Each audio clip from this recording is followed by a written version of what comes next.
What up, it's your Team Movies here. Here is my opening slash streaming segment where I talk about the films and shows that were this week, whether they'll be in theaters or streaming, etc. So here's what's coming out. Alright, in theaters and on Peacock, we got Halloween Kills, which of course pretty much takes place after the events of 2018's Halloween. Of course, next year we got Halloween Ends, which I can't wait to check out. I mean, Halloween Kills looks awesome. Looks even bloodier. I mean, you got some OG characters in this.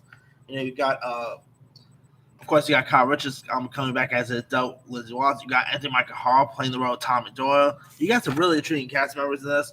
I cannot wait to see Mike Myers once again back on screen. Mike Myers definitely is always one of my favorite horror icons of all time. So can't wait to see Mike Myers once again slay people on the big screen this week. All right. Also out this week, we got the new Ridley Scott movie, The Last Duel, which stars Matt Damon, Adam Driver, Ben Affleck. In The Last Duel, Jane D. Kagaris is a respected knight known for his bravery and skills on the battlefield. Jacques D. Gris is a squire whose intelligence and eloquence makes him one of the most admired nobles in court. When Lee Gris viciously assaults Courageous' wife, she steps forward, she accuses her attacker, and acts of bravery and defiance that puts her life in jeopardy. And it's the ensuing trial by combat, a grueling duel to the death places the fate of all three in God's hands.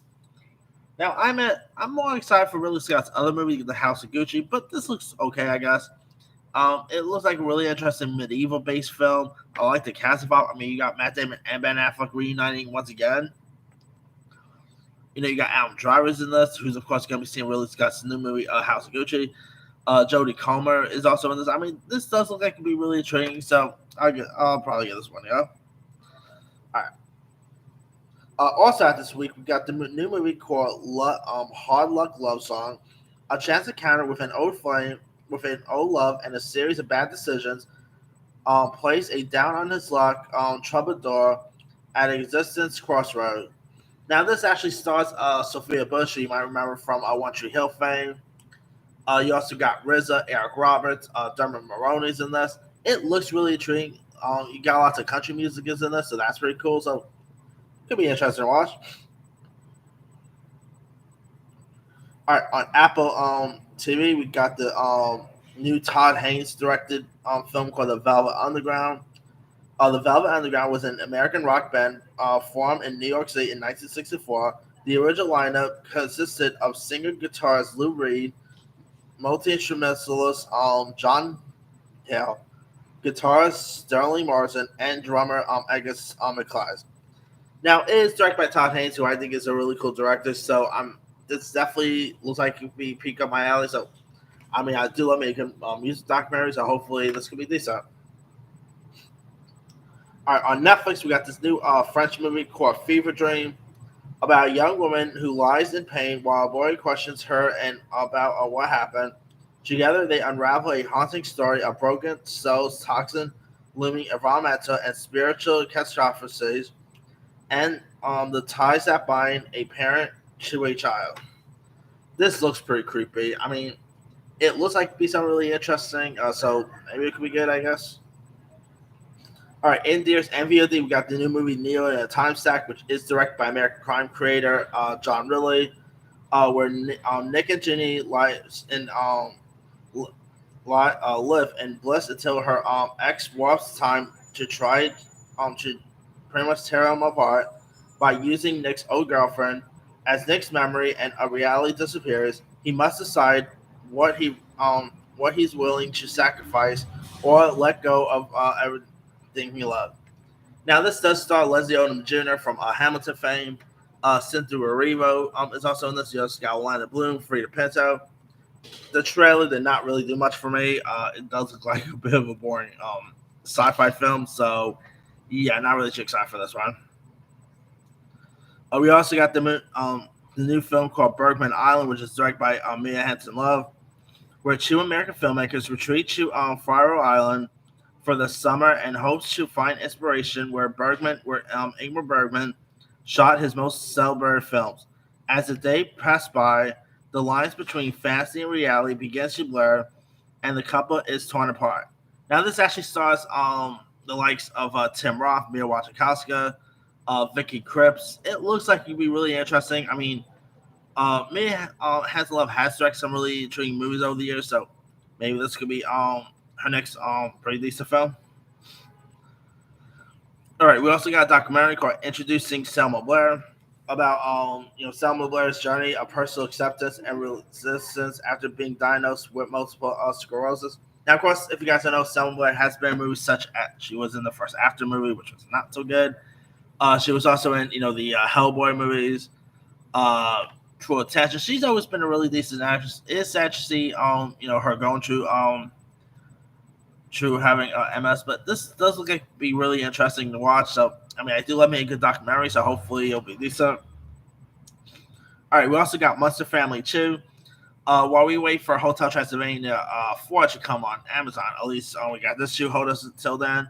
This is a sequel to the film Monster Family, which I don't think I've ever seen, where Baby Yaga and Renfield are captured by a monster hunter, so the Wishbone family once again transform into a vampire, Frankenstein's monster, a mummy, and a werewolf in a bid to free them. So yeah, this is pretty much this looks just like a Hotel Transylvania ripoff. So yeah, I mean, I guess it'd be like, okay, Hotel Transylvania is not coming out this year, so we'll since that's not coming out this month, we'll pretty much release another movie, like another anime film, like a ripoff thing that features Dracula, Frankenstein, and them. So yeah, I mean, it does have a good voice cast. Like you got the likes of Jeff Arnson, you got Nick Offerman, not Nick Offerman, Nick Frost, I'd say. They're interesting voices, but I don't know. Just looks like a Hotel Transylvania. Like it looks like what you call Arkham Asylum. They actually ventured into animation. This is kind of what like those those Arkham that Arkham thing that done movies set that company Asylum that has done ripoffs such as Snakes on a Train, Sharknadoes. This looks like something that the Asylum got into animation. This looks like something the Asylum would do. So yeah. Anyway, also at this week, we got the new HBO Max film called Son of Monarchs. After the death of his grandmother, a Mexican biologist living in New York City returns to his hometown, nestled in the majestic monarch butterflies forest of Montalcán for many years. The journey forces him to face the traumas of the past and reflect on his hybrid identity, launching him into a personal and spiritual metamorphosis. So yeah, this looks like could be really interesting. I guess you got a couple of actors that I haven't really heard of, but this is actually going to both theaters and HBO Max the same day. So there's that. All right, also out this week.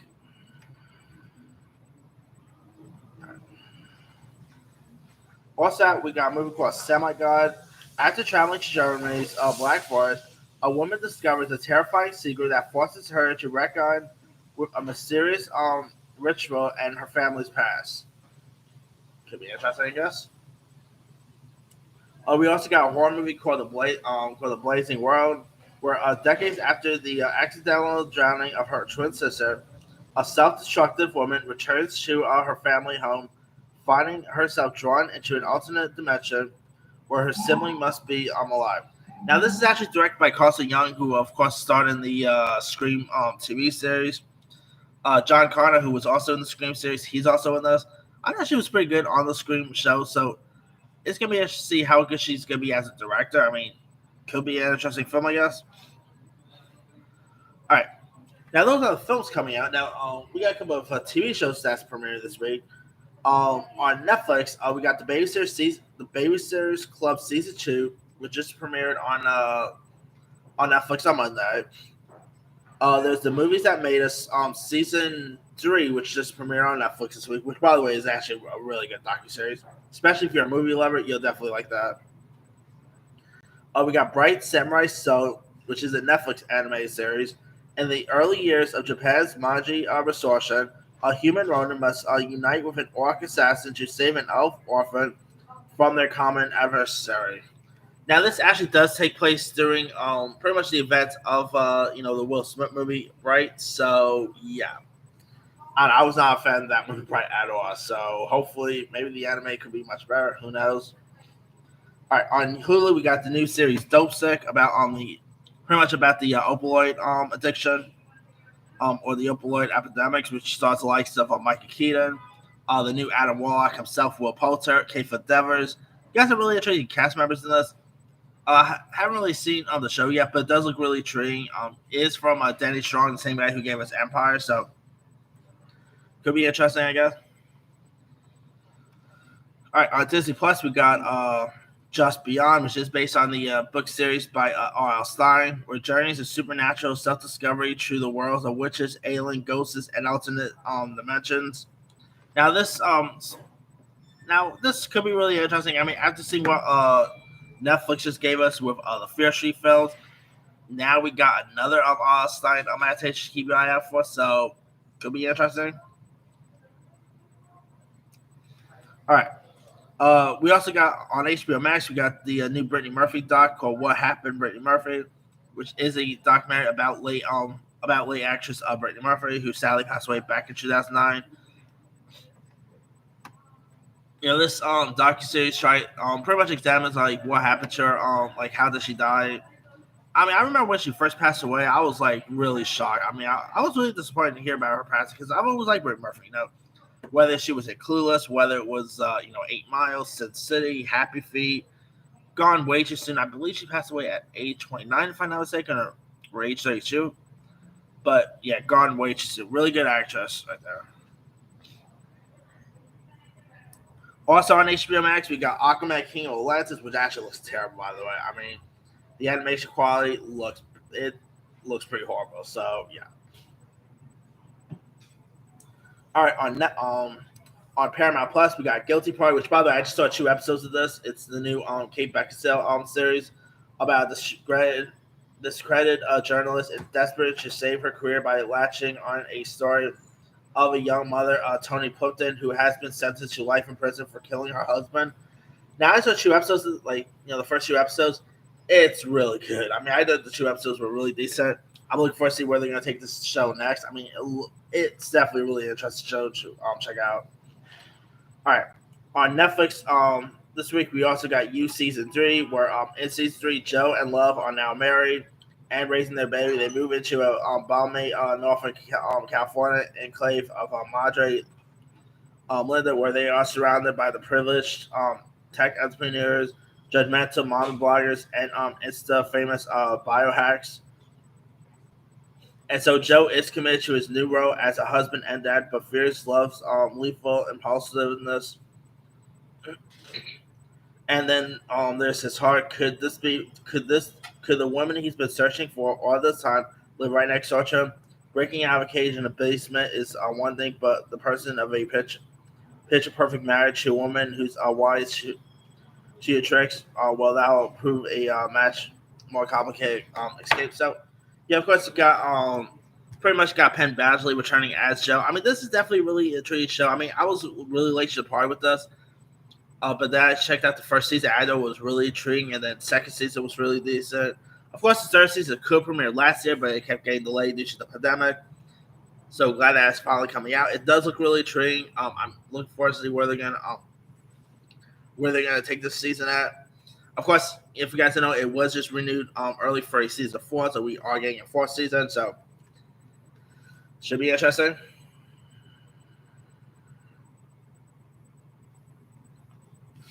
All right.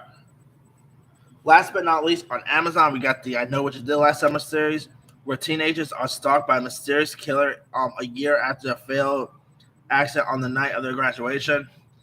So yeah, this is pretty much a new series based on I Know What You Did Last Summer, which of course is based on a book that got turned into a movie. I'm definitely looking forward to checking out the series. I mean, boy, this week Halloween Kills, I Know What You Did Last Summer, Chucky, Slumber Party Massacre. Whoa, if you're a horror fan, this is your week. So yeah, I'm definitely looking forward to check this one out. It looks really intriguing, looks creepy. So, and I really love the original film. So hopefully this series will be decent. But anyway, that's pretty much it. let me leave you guys. Which of these films or shows are you interested in? Are you interested in Halloween Kills, The Last Duel? I know what you did last time, etc. Drop comments below. Don't forget to like, subscribe, hit that bell for more notifications. This is Timu signing.